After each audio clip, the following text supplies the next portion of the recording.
अस्सलाम वालेकुम नाज़रीन, इन फोकस में खुशामदीद। मैं इफ्तिखार शिराजी। नाज़रीन, जैसे कि आपको मालूम है कि तहरीक इंसाफ के चेयरमैन इमरान खान साहब की कॉल पर एक बार फिर तहरीक इंसाफ के कारकुन महंगाई के ख़िलाफ़ एक तरह से एहतजाज करने के लिए सड़कों पर निकल रहे हैं आज के दिन। लेकिन सवाल ये है नाज़रीन कि वो जमात के जो ख़ुद अपने दौर इक़्तिदार में महंगाई को लेकर शदीद तनकीद का निशाना बनती रही और शायद उनके इक़्तिदार से जाने की दीगर वजूहात में से एक बेतहाशा महंगाई भी थी। क्या ऐसे में महंगाई के ख़िलाफ़ बयानिया इमरान साहब को कोई सियासी फ़ायदा दे पाएगा कि नहीं? और साथ में आज उन्होंने ये भी कहा है कि अपनी तकरीर के दौरान वो एक कोई नया सरप्राइज़ देंगे। वो सरप्राइज़ क्या हो सकता है? क्या मुमकिन तौर पे कोई नए लॉन्ग मार्च की तारीख़ का ऐलान करेंगे? और अगर ऐसा सरप्राइज़ वो देने जा रहे हैं तो क्या नया जो लॉन्ग मार्च है वो पहले के लॉन्ग मार्च से मुख्तलिफ होगा? अगर मुख्तलिफ होगा तो वो कैसे होगा? और साथ में नाज़रीन, इत्तेहादी हुकूमत की बड़ी अहम जमात पाकिस्तान पीपल्स पार्टी के को चेयरमैन आसिफ अली जरदारी साहब ने लाहौर गोया के पंजाब में डेरे डालने का ऐलान किया है और वो बड़े वसूख से और दावे से ये कह रहे हैं कि 2023 के इलेक्शन के बाद जो हुकूमत बनेगी वो पीपल्स पार्टी की हुकूमत होगी। और साथ में वो ये भी फरमा रहे हैं कि अब वो पंजाब में भी जो ड्यू शेयर है पीपल्स पार्टी का उसे लेकर रहेंगे। उन्होंने इस तासुर को भी ज़ाहिर किया कि ऐसा हरगिज़ नहीं है कि गिलगित बल्तिस्तान हो या फिर पंजाब, यहाँ भी पीपल्स पार्टी ख़त्म हो चुकी है, ऐसा हरगिज़ नहीं है। और साथ में उन्होंने ये भी दावा किया कि अगर इक़्तिदार पीपल्स पार्टी के हवाले कर दिया जाता है तो इसके पास मसाइल को हल करने की अहलियत भी है और वो फरमा रहे हैं कि वो 110 दर्जे की तरक्की देंगे इस मुल्क को। वो कैसे देंगे? यकीनी तौर पे ये बड़े अहम सवाल है। लेकिन पंजाब और बिलखसूस लाहौर में बैठ के ये ऐलान करना कि अब अगली हुकूमत उनकी होगी, क्या हम ये तसव्वुर कर लें कि वो जो पीपल्स पार्टी और नून लीग के दरमियान जो अभी भी शरीक इक़्तिदार हैं, क्या वो हनीमून पीरियड अब अख्तिताम पजीर हुआ चाहता है और दोनों जमातें जिनको अब रिवायती हरीफ तसव्वुर किया जाता है एक दूसरे का, वो एक दूसरे के सामने खड़ी होंगी? क्योंकि कल के जब उनका पंजाब लाहौर के अंदर अपने कारकुनों और पार्टी अहदेदारान से खिताब था, वहाँ पे सुना ये है कि कुछ शिकायत भी सुनने को मिली। तो शिकायत ये थी कि पंजाब के अंदर जो वज़ीर आला हमज़ा शहबाज शरीफ साहब हैं, जो वादे किए गए थे पीपल्स पार्टी से, शायद उतनी वो पोलिटिकल स्पेस और काबीना के अंदर वो जगह जो वो वजारतें नहीं दी जा रही कि जिनके उनसे वादे किए गए थे। इस आज के एहतजाज और ख़ान साहब का क्या सरप्राइज़ है और पीपल्स पार्टी की अगली स्ट्रेटजी क्या है, इस पर हम गुफ्तगू करेंगे। और हमारे के गुफ्तगू होंगे अम्बार मसूद साहब, सीनियर तजज़ियाकार हैं, जाने वाली शख्सियत हैं। उनके साथ हमारे साथ मौजूद होंगे मुजाहिद बरेलवी साहब, सीनियर सहाफ़ी हैं, तजज़ियाकार हैं, आप उन्हें जानते हैं। और साथ में लाहौर से पोलिटिकल कॉरस्पॉन्डेंट हैं, डॉन के सीनियर सहाफ़ी हैं, डॉन से वाबस्ता हैं, ज़ुल्करनैन ताहिर साहब। तो गुफ्तगू का आगाज़ मैं अम्बार साहब आप ही से करना चाहूँगा। जैसे मैंने इब्तिदाई में भी कहा कि ख़ान साहब अगरचे लोगों से कह रहे हैं कि महंगाई के ख़िलाफ़ बाहर निकलें और एहतजाज करें, और लेकिन ख़ुद उनकी हुकूमत जब उनकी थी 4.25 साल तो उनके ऊपर तनकीद बाकी हवाले से तो होती थी, लेकिन महंगाई के हवाले से भी अच्छी खासी तनकीद हो रही थी उन पर। तो क्या कहेंगे ये जो अब कॉल दे रहे हैं, अब इसकी बुनियादी वजूहात आपको क्या लगती हैं?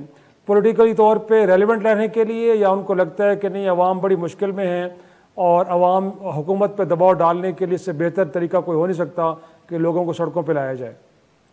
इफ्तिखार शिराजी साहब, बात ये है कि जब भी तहरीक इंसाफ को किसी किस्म की एजिटेशन का मौका मिलता है, समाज में मनाफरत की कोई अपॉर्चुनिटी उन्हें मिलती है, या लोगों में इख्तलाफ पैदा करना होता है, या किसी हुकूमत को स्टेबल करना होता है, तो तहरीक अदम एतमाद की कामयाबी के बाद इन्होंने कोई मौका हाथ से जाने नहीं दिया। लेकिन उसका नतीजा अब आहिस्ता आहिस्ता लोगों पर वाशगाफ होना शुरू हो गया है।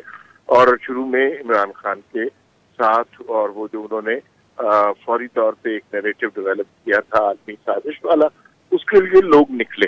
लेकिन फिर आहिस्ता आहिस्ता आपने देखा कि उनकी कॉल में असर कम होने लगा। आज की कॉल भी आपने देखा, मुझे तो नहीं कोई खास इत्तला मिली कि लाखों लोग कहीं पे इकट्ठे हुए हों।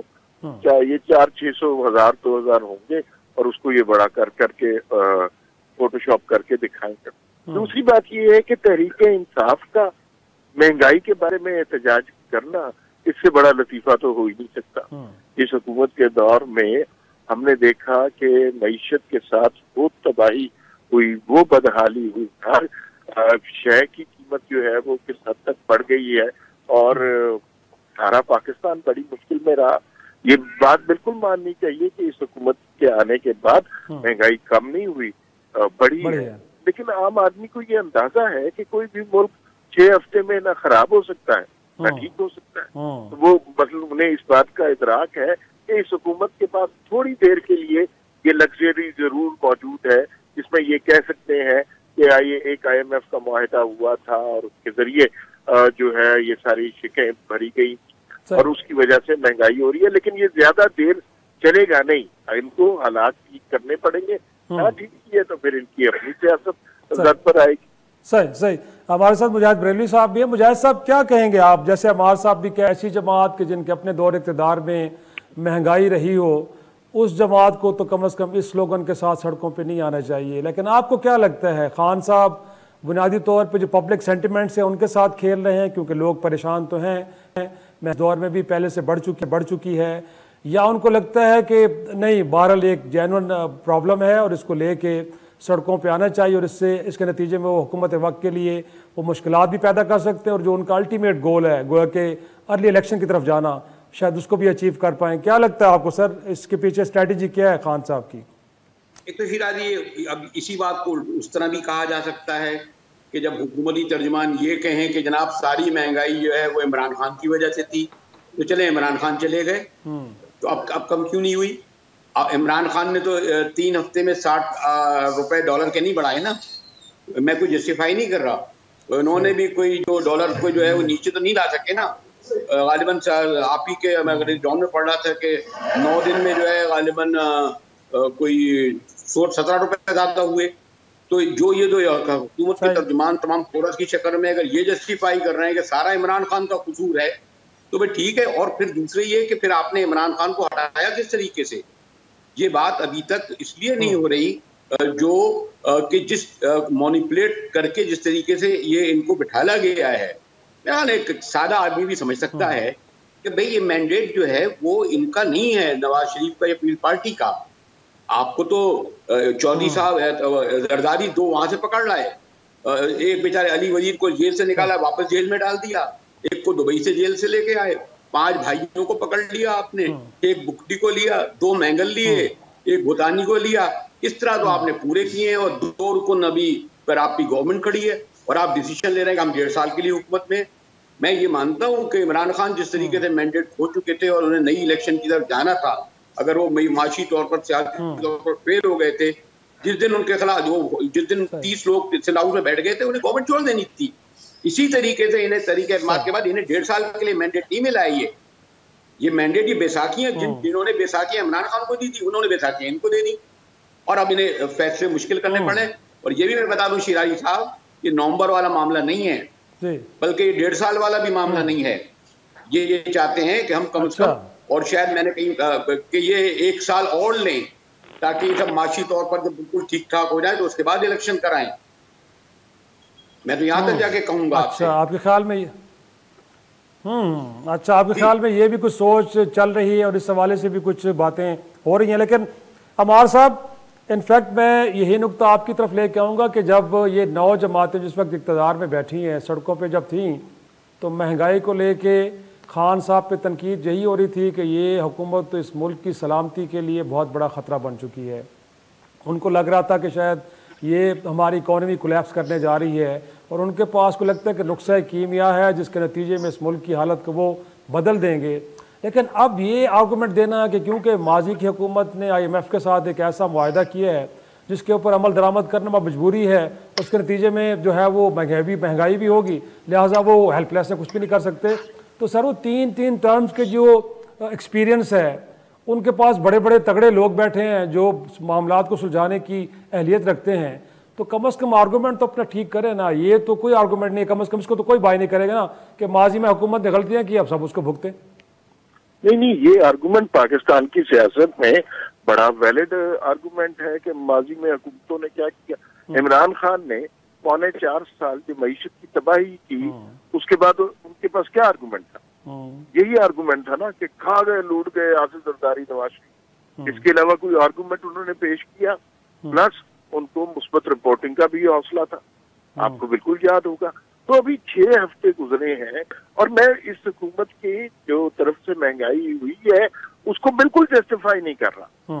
मैं ये बिल्कुल अच्छी बात नहीं है और आवाम के लिए बहुत मुश्किलात पैदा हुई है। और लेकिन जरा अंदाजा कीजिए कि एक आदमी ने 4 साल तबाही फैला दी है और आप कह रहे हैं 2 हफ्ते के बाद कि ये सब कुछ ठीक क्यों नहीं हुआ। आपको मैं थोड़ा सा याद कराता हूँ कि 2013 से पहले रोज ये डिस्कस होता था, लोड शेडिंग में तबाही हो गई है ये, और फिर उसके बाद कहा जाता था कि ये नून लीग बड़ी एक्सपीरियंस्ड है, ये आके ठीक करेगी। और अगर उसके 2 हफ्ते के बाद जब नून लीग की हुकूमत आई, कोई प्रोग्राम आता होता तो उसमें यही गुफ्तगू होती जो आज हम कर रहे हैं कि जी देखें उन्होंने बड़े दावे किए थे लेकिन नहीं ठीक कर सके और रह गए हैं। लेकिन ग्रेजुअली उन्होंने ठीक कर लिया था। तो इकोनॉमी को ये मतलब रिमोट कंट्रोल थोड़ी है, किसी ने आके बंद कर दिया, किसी ने आके खोल दिया। ये आप भी जानते हैं कि जो सारी कबाहतें इस मईशत में पैदा हुई है उसकी बुनियाद और फसाद की जड़ वो IMF से किया हुआ मुआहिदा है। ये हुकूमत इतनी फ्रेजाइल स्टेज पर है कि इनको तो बिल्कुल सूट नहीं करता कि इकोनॉमिक सिचुएशन खराब हो, महंगाई हो, लेकिन हो रही है। सही। लेकिन अमार साहब इन्हीं कबाहतों में से एक कबाहत और भी थी, अगरचे बाकी कबाहत को तो उन्होंने अनडू कर दिया रिफॉर्म्स के या कानून साजी के जरिए, बट स्टेट बैंक को जो माली खुद मुख्तारी दी गई थी, और आपको भी याद होगा, हमें भी याद है कि एहसन इकबाल साहब से लेके नून लीग की पूरी क़यादत कहती थी कि पता नहीं इन्होंने मुल्क के जो मामली मामलात हैं किसी और के हवाले कर दिए हैं। सर वो कानून तो अपनी जगह पे मौजूद है, फिर हम कहें कि आप भी IMF के दबाव के नीचे आपने भी घुटने टेक दिए, अब आपको चीजें ठीक लग रही हैं? इफ्तिखार भाई देखिए, बात ये है कि एक इंटरनेशनल एग्रीमेंट हुआ है, उसको रेक्टिफाई करते हुए, उसको इम्प्रूव करते हुए, उसको तब्दील करते हुए टाइम लगेगा। दुनिया हमारे हुक्म पे नहीं चलती। सही, ये बात बिल्कुल सही है कि जो फसाद पैदा हुआ है वो उस एग्रीमेंट की, और उस वक्त मैं और बहुत सारे लोग और सीखते रहे कि ये जो मुआहिदा हो रहा है, ये जो स्टेट बैंक के साथ डीलिंग हो रही है, ये ना करें, पाकिस्तान को गिरवी ना रखें, पाकिस्तान की मईशत को IMF के ताबे ना करें। लेकिन उस वक्त कौन सुनता था? आज जो कुछ हो रहा है उसका शाखसाना है, और 2 हफ्ते में कोई भी कोई चिट्टू की छड़ी थोड़ी होती है भाई मईशत पे कि आज कोई आया है और उसकी शक्ल देख के मईशत ठीक हो जाएगी। It is going to take some time. और लेकिन हमें ये तो करने चाहिए, एक्सपीरियंस लोग हैं, इनका ट्रैक रिकॉर्ड ठीक है, give them some time and they will improve the situation। सही, एक छोटा सा ब्रेक लेते हैं नाज़रीन। ब्रेक के बाद मुझे सामने ये नुक्ता लेके आऊँगा कि खान साहब अगर आज सरप्राइज़ दे रहे हैं, और वो सरप्राइज़ ये है कि एक नया लॉन्ग मार्च करने जा रहे हैं, तो लॉन्ग मार्च पहले वाले से कितना मुख्तलिफ और कितना मौसर होगा, और साथ में जो बला का एतमाद का मुजाहरा कर रहे हैं आसिफ जरदारी साहब के, अब अगली हुकूमत उनकी आने वाली है, ये बला का एतमाद आ कहाँ से रहा है। एक छोटी सी ब्रेक के बाद प्रोग्राम में एक बार फिर खुश आमदेद। ब्रेक के बाद हमें लाहौर से डॉन के सीनियर कॉरेस्पॉन्डेंट जुल्करनैन ताहिर ने भी ज्वाइन किए हैं, लेकिन उससे पहले मैं मुजाहिद साहब आप ही की तरफ आऊँगा, और जो मैं सवाल पहले ब्रेक से पहले आपके पास छोड़ के गया था कि बुनियादी तौर पे जो खान साहब हैं अगर आज सरप्राइज़ दे भी रहे हैं, तो वो सरप्राइज़ है कि आपके ख्याल में कोई नया लॉन्ग मार्च करने जा रहे हैं, और अगर वो लॉन्ग मार्च करने जा भी रहे हैं तो सर वो पहले से किस कदर मुख्तलिफ और मौसर होगा? कुछ लग रहा है आपको कि आप जो फ्लॉज थे उन्होंने दूर कर लिए हैं और अब की बार जब आएंगे तो वो गोल अचीव करके ही जाएंगे? देखिए, मैं कोशिश करूंगा पहले बात 1-1.5 मिनट में कर दूं। पहली बात तो ये है कि एक आम आदमी को भी नजर आता है, कोई मैं बैरूनी साजिश कहें या ना कहें, कि बहरहाल इमरान खान को एक प्लानिंग के तहत निकाला गया। ये कोई फेयर फ्री तरीके से उनको नहीं निकाला गया। उनके MNAs को जिस तरह जो मुनरिफ थे, और फिर मैं फिर यही कह रहा हूँ कि इमरान खान साहब जब बैरून हो चुके थे, एक तो इस गवर्नमेंट की जो मौजूद है और जो पॉलिसियाँ अडॉप्ट कर रही है, जो मुआहदे कर रही है, इनका अखलाकी जवाज ही नहीं है। बल्कि सियासत में अब अखलाकियात का भी कोई जवाब नहीं रहा है, इनका आईनी तौर पर भी नहीं रहा है। इन्होंने अदालतों को भी मुतनाज़ा बना दिया है कि आज जो है हमजा जो है वो ऐवान इक़बाल में बैठकर 25 MPA के बगैर बैठ के चीफ मिनिस्टर बन रहे हैं और बड़े बड़े ऑर्डर कर रहे हैं, आज तक के बजट भी पास कर रहे हैं, पता नहीं 371 अरब रुपए का।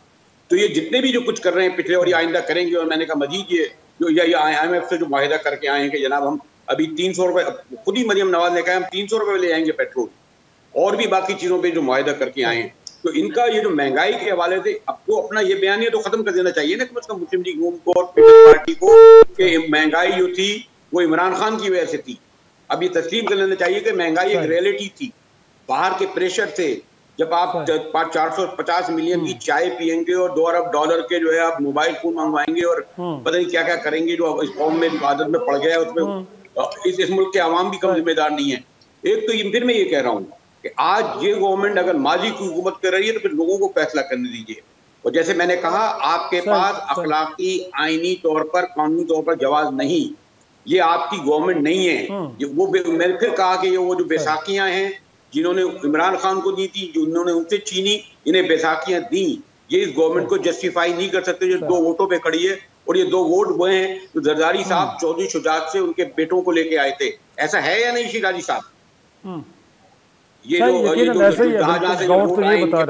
इसमें कुछ, जब इनके बाद वोट कहाँ से आया? वो अली वजीर को अंदर फिर जेल में डाल दिया आपने, 1 वोट के लिए लाए थे आप दुबई से पीस पार्टी वाले एक एमएलए को लाए जिस शख्स को कत्ल में मुलव्विस था, एक लड़के के, उसको आप इसको जस्टिफाई करें? कोर्टों ने नोटिस नहीं लिया कि किस तरीके से जो है वोट जमा किए गए रात के 12 बजे इस्लामाबाद में हो रहा है। उस वक्त हमारे सब इंटेलेक्चुअल, दानिश्वर, ह्यूमन राइट सब खामोश रहे, वो नहीं देखते रहे किस तरह ह्यूमन राइट की पामाली हो रही है। जेल से निकाल के वोट डलवाना, एक कातिल को दुबई से लाके वोट डलवाना। बहस किसी और तरफ चलेगी, क्योंकि आपने जरदारी साहब का क्योंकि आपने जिक्र किया, तो जुल्करनैन तैयार लाहौर से हमारे साथ हैं और वो जिस बला के एक तरह एतमाद का इजहार कर रहे हैं जुल्करनैन और कालो अपने कारकुनों से और पार्टियों के दौरान से भी गुफ्तगू कर रहे थे और कह ये रहे थे कि अब आने वाली हुकूमत पीपल्स पार्टी की है, और फिर साथ में ये भी कह देना कि अब वो पंजाब में पड़ाव डालेंगे, बैठेंगे वहीं पे, वहाँ की सियासत को खुद देखेंगे। इसके पीछे स्ट्रेटजी है क्या वो अपने जो मरकज़ में और पंजाब में इत्तेहादियाँ पाकिस्तान मुस्लिम लीग नून, उनके ऊपर कोई दबाव डाल के कुछ केक में से और हिस्सा लेना चाह रहे हैं, या वाकई उनको अब लग रहा है कि पीपल्स पार्टी इस पोजीशन में आ गई है कि वो अगले इलेक्शन के बाद हुकूमत बना सकती है? क्या लग रहा है आपको?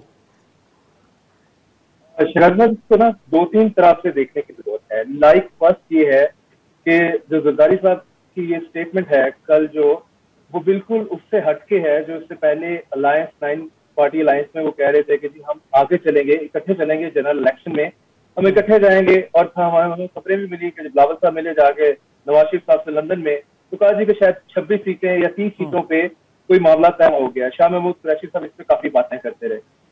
तो जरदारी साहब ने जो आके कल बात की है कि अगला इलेक्शन हम लड़ेंगे, इंडिपेंडेंटली लड़ेंगे और जीतेंगे, जीत के हम गवर्नमेंट बनाएंगे, उसमें एक बड़ी क्लियर चीज है। एक तो उन्होंने उस सेंटीमेंट को स्पेसिफाई किया है अपने वर्कर्स के, जो कि शरीफ के साथ नहीं चलना चाहते। शरीफ फैमिली को लेके पीपल्स पार्टी के जो वर्कर्स हैं वो इसको आप कह दें कि वो फीलिंग रखते हैं, क्योंकि जो बेनजीर के साथ शरीफ फैमिली करती रही वो आपके सामने है।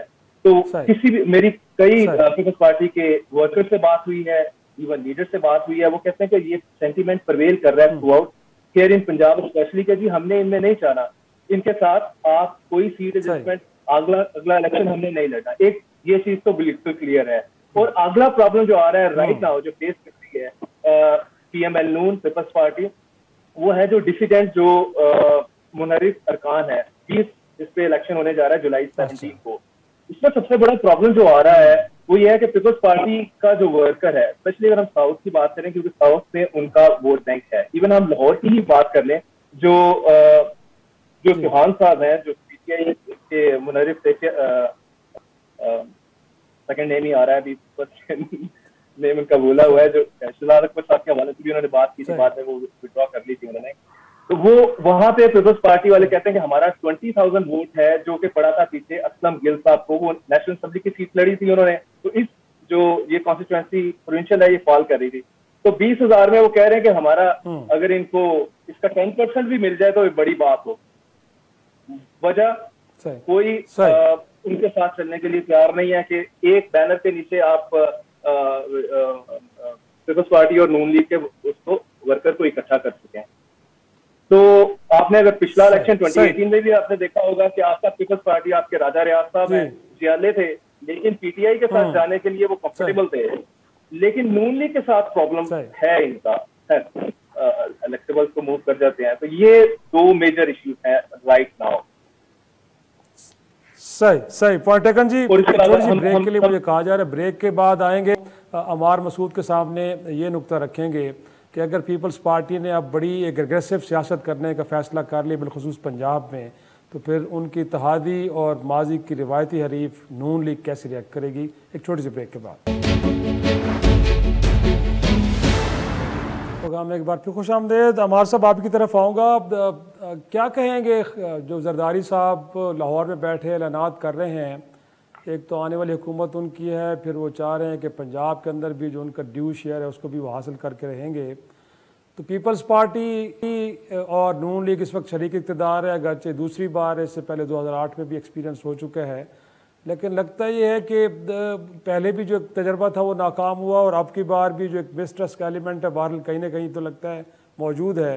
तो अब जरदारी साहब की कल की अनाउंसमेंट को लेकर आप क्या समझते हैं कि नून लीग अब कैसे रिएक्ट करेगी? क्योंकि नून लीग का तो ख्याल है कि पंजाब उनका होम ग्राउंड है, और होम ग्राउंड में मेरा ख्याल नहीं कि वो किसी को चाहेंगे कि वो केक में से कोई हिस्सा ले उनसे। देखिए चिराई साहब, 2008 से 2013 तक जब पीपल्स पार्टी की गवर्नमेंट रही, उसके बाद से पंजाब से पीपल्स पार्टी का वोट खत्म हो चुका। एक वोट था जो एंटी नवाज वोट था, और वो पीपल्स पार्टी का वोट था, वो पीटीआई में मुंतकिल हो गया और उसके शवाहिद भी हमने देखे। ये ख्वाब बहुत पुराना है कि पीपल्स पार्टी पंजाब में अपने आप को रिवाइव करे। बिलावल भुट्टो ने भी इससे पहले कई दफा ये कोशिश की और उन्होंने ये फरमाया कि मैं अब लाहौर आकर बैठूंगा, लेकिन उसके बाद हमें अंदाजा हो गया कि ना उनके जलसों में उस तरह की कुव्वत थी, ना उस तरह के लोग उनके साथ आए। अब असल सूरत हाल ये है कि पंजाब में बहुत सारी जगह पीपल्स पार्टी को अपने कैंडिडेट नहीं मिले। बहुत सारे लेकिन अमार साहब वो कहते हैं ना कि ये नून लीग की तो उंगली पकड़ के लेके आई पीपल्स पार्टी को पंजाब में। अगर जगह नहीं थी तो अगर स्पेस मिली है तो नून लीग की वजह से मिली है ना जी। जी बिल्कुल, ये तो पीडीएम का इत्तेहाद ही इसी वजह से बना है ना कि इन्होंने सारी जमातों ने मिलकर फैसला किया कि इमरान खान से पहले जान छुड़ाई जाए, फिर उसके बाद अपनी अपनी सियासत का ये खेल खेलेंगे। और ये बिल्कुल इत्तेहादी हमेशा के लिए नहीं होंगे, इनके अपने अपने पॉलिटिकल इंटरेस्ट हैं, इनके दरमियान पॉलिटिकल डिफरेंसेस भी हैं, ये कभी भी एक नहज पे चल नहीं सकते। लेकिन जब तक ये हुकूमत चल रही है, मेरा ये ख्याल है कि ये इनके दरमियान इख्तिलाफ नहीं होगा, ये हुकूमत चलाएंगे। पंजाब में पीपल्स पार्टी के लोगों की जमानतें जब्त हो जाती हैं। हमने देखा कि बेतहाशा इलेक्शन हुए और उसके अंदर देखा कि अगर दूसरा कैंडिडेट, पहले दो कैंडिडेट 50,000 60,000 तक वोट ले रहे हैं तो पीपल्स पार्टी का कैंडिडेट 900 वोट लेता है।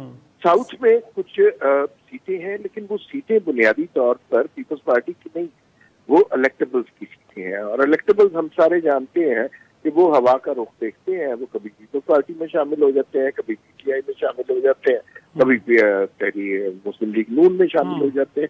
तो पंजाब में अपने आप को रिवाइव करने का इरादा जो है वो मुझे सच्चा होता नहीं नजर आता। इस बयान का मकसद ये नजर आता है, आजकल पंजाब हुकूमत में सूरत हाल खराब है, पीपल्स पार्टी ज्यादा से ज्यादा शेयर मांग रही है, उनकी सीटें बहुत कम है, लेकिन उनके शेयर की ख्वाहिश बहुत ज्यादा है। तो शायद वो उस हवाले से आपका ख्याल है कि दबाव एक डाला जा रहा है ताकि उनको ड्यू शेयर मिल पाए।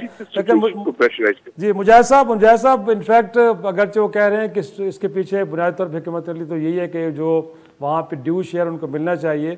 लेकिन जरदारी साहब के बारे में आपको पता है कि मशहूर स्लोगन तो ये कि जरदारी सब पे भारी, फिर कोई उन्हें स्पिन डॉक्टर कहते हैं। वो नामुमकिनात को मुमकिनात बनाना उनके लिए कोई जाहिर सी बात उनके बारे में कहता है कि वही कर सकते हैं। तो आपको लगता है कि सिर्फ पॉलिटिकल स्टेटमेंट की हद तक लिया जाए, या जो अमार कह रहे हैं कि जो उनसे वादे किए गए थे वो इफा होने चाहिए, या लग रहा है कि वो एक बड़ी मरबूत हिकमत अमली के साथ पंजाब में उतरे हैं और इस मैदान को फतह करेंगे? वो किस तरह बनता है उस पर हम जैसे तालिब इल्म ही हैं, फिर भी हम जानते हैं वो किस तरह बनता है। किस तरह हासिल जो कि 15 सेनेटर संजरानी को मिल जाते हैं, संजरानी के वो नहीं मिलते तो गिलानी को जाते हैं, गिलानी किस तरह होते हैं, किस तरह होता है कि क्या दिया जाता है, क्या लिया जाता है, और इसको बड़ा प्रक्रिया कहते हैं जी कि सियासत में सब जायज़ होता है। तो ये जो आप कह रहे हैं, और बड़ा एक इंटरेस्टिंग अब जो इम्तहान होने वाला है, आपको याद होगा कि राजा रियाज के जुमले ने बड़ा आप लोगों को एंजॉय किया होगा कि इस वक्त हमारे साथ 26 नहीं 46 MNA मौजूद है, दरअसल नून लीग के पास टिकट नहीं है, वरना तो इससे ज्यादा लोग तैयार हैं जो है इमरान खान को छोड़ने के लिए। यानी हम सबको पहले से ये कह दिया गया है कि अब ये आ रहा है जो जिक्र किया था जुल्करनैन ने कि पंजाब में अब सूरत हाल ये जो 25 जो PTI की नशिस्तें खाली हुई हैं, ये तो PTI की है ना, तो नून लीग को तो नहीं मिलेंगी ना 25। यही तो आज जरदारी साहब ने कहा है कि आप वो कहेंगे जनाब हमें आप 10 सीटों तो दें, क्योंकि ये आपकी सीटें तो नहीं, ये तो PTI की हैं, यही नेचुरल उसका होगा। तो अभी बड़ा इंटरेस्टिंग ये डेवलपमेंट आप ये देखिएगा कि जुलाई से पहले होगा। कराची में आप देखिए पीर पार्टी जो उसमें इलेक्शन ही नहीं लड़ा उन्होंने, यहाँ तहरीक लब्बैक आ गई जोरदार तरीके से, लोग तो कहने जीते करीब थी।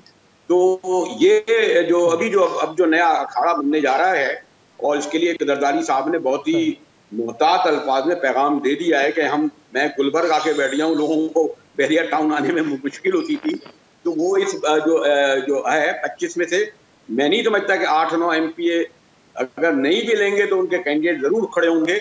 और उनके खड़े होने से यकीनन आपको पता होगा जब नून लीग, पीपल्स पार्टी और PTI के 3 उम्मीदवार मैदान में होंगे तो किसको फायदा होगा जब 3 कैंडिडेट्स होंगे। ये अगर वो ये समझ रहे हैं कि नून लीग वाले के ये 25 के 25 जो मुनहरिफ हैं और जो उनके वजह से आए हैं वो सब टिकट वो नून लीग को दे देंगे और एक्सेप्टेबल हो जाएंगे पीपल्स पार्टी के लिए, तो सॉरी टू से और पार्टियों के लिए भी ये नहीं होंगे। ये तो मेरे ख्याल में जो आपके लाहौर में हमारे दोस्त बैठे हैं वो भी जानते हैं और हमारे दोस्त और आप भी जानते हैं। तो ये जो इंटरेस्टिंग एक और डेवलपमेंट होने वाला है। जी सही पॉइंट टेकन जी। मैं एक छोटे से ब्रेक के लिए मुझे कहा और मैं जुल्करनैन के लिए सवाल छोड़ के, पंजाब के अंदर भी जो तय हुआ था कि सूबाई काबीना के अंदर जो मिनिस्ट्रीज दी जाएंगी PTI को, पीपल्स पार्टी को, वो क्यों नहीं मिल पा रही? कोई क्या वजूहात क्या हैं कि मुस्लिम लीग नून रिलेक्टेंट है?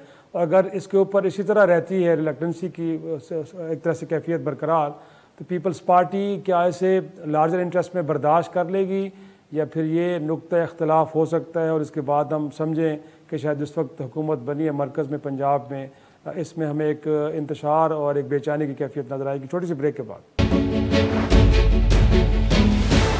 प्रोग्राम एक बार फिर खुश आमदेद। जुल्करनैन आपकी तरफ आऊँगा। इनफैक्ट जैसे आप कह रहे थे कि खुद पीपल्स पार्टी के कारकुन नून लीग के साथ शिरकत इक़्तिदार या मिलकर सियासत करने के कायल नहीं हैं, ऊपर से पंजाब के अंदर जो कहा गया था उनसे कि उनको वजारतें मिलेंगी, शायद वो भी नहीं मिल पा रही। आज आपकी स्टोरी भी ये बता रही है कि शायद पीपल्स पार्टी मवासलात और वक्स चाह रही है, बट नून लीग की क़यादत ये वजारतें देने के लिए रिलक्टेंट है।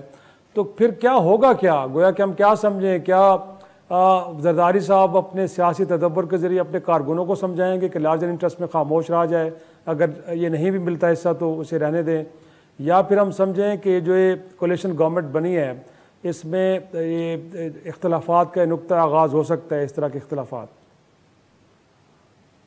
जी शिराज साहब, मैं आपको बताता चलूँ जरा क्विकली। जरदारी साहब नेक्स्ट वीक आ रहे हैं इसी चीज को इंश्योर करने के लिए जो 30% एग्जिट शेयर था उनका PML नून के साथ इन पंजाब में, वो उसको सिक्योर कर सकें। हुआ इनका प्रॉब्लम यह है कि Peoples Party feeling very hurt right now. किस वजह से? पहले इन्होंने नून लीग ने कमिट किया इनके साथ कि हम आपको गवर्नरशिप देंगे, जिसके लिए इन्होंने मखदूम अहमद महमूद साउथ से इनका नाम भी दिया, लेकिन at the end of the day हमने देखा कि PML नून के loyalist from the Bahawalpur Waliur Rehman साहब गवर्नर बन जाते हैं। फिर लेटर ऑन इन्होंने 3 मिनिस्ट्री जो थी, 3 portfolios, communication works, home ministry and finance, ये पीपल्स पार्टी को एग्री किया, लेकिन अभी तीनों इनमें से कोई एक भी उनको हैंड ओवर नहीं किया। So much so 8 member cabinet है अभी हमजा शहबाज की, उसमें 2 मेंबर लिए हैं सो फार। हसन मुतला और यूसुफ रजा गिलानी साहब के बेटे हैं अली गिलानी, दोनों को पोर्टफोलियो कोई नहीं दिए। और मुझे तो उनपे आता है हसन मुतला साहब से, वो स्टेटमेंट अपनी इश्यू करते हैं कि बीइंग अ सीनियर मिनिस्टर, लेकिन वो नोटिफाई अभी PML नून की गवर्नमेंट ने नहीं किया। इसके पैरेलल ये सारा और सिमिलरली डिपार्टमेंट्स में भी, बाकी डिपार्टमेंट्स में भी जरदारी साहब चाहते हैं कि मुझे 30% शेयर दिया जाए, जो कि अभी 0 है, 0/0 है। इसकी कंप्लेन उन्होंने शहबाज शरीफ साहब को की है। अब यहाँ पे आपने ये भी देखना होगा कि पंजाब में जो गवर्नेंस हो रही है ये मोर और लेस वही पैटर्न है जो कि PTI में हम देखते हैं। इमरान खान साहब वहां से इस्लामाबाद से बड़ी बड़ी चीजें देखते थे, गुलजार साहब आगे थे। अब प्राइम मिनिस्टर शहबाज शरीफ वो सारे मामला, बड़े मामला इधर देखते हैं। अब ये समझ लें कि उनके गुलजार हमजा हैं। यहाँ पे हमजा के हाथ में अब तक कुछ नहीं है, जाहिर है वो जिसे कहने के अपने आप को कोशिश करते हैं कि एक्सपर्ट करूं कि मेरी है मामला, मेरी पोजीशन ऐसी है कि मैं आई एम नॉट गुजार, लेकिन हम देख रहे हैं कि उनके हाथ में नहीं है। और अब सो फार 8 मिनिस्ट्रीज, पहले तो ये ब्लेम सारा कर रहे थे कि हमारे पास गवर्नर नहीं है, क्योंकि गवर्नर पीटीआई का है, वो ओथ नहीं ले रहा हमारी कैबिनेट से, तो हमारे पास मैं कैबिनेट लेफ्ट हूँ, एक बंदा क्या कुछ करे। तो 8 मेंबर हैं और 8 मेंबर में से अभी भी शायद 2 को इन्होंने पोर्टफोलियो दिया है।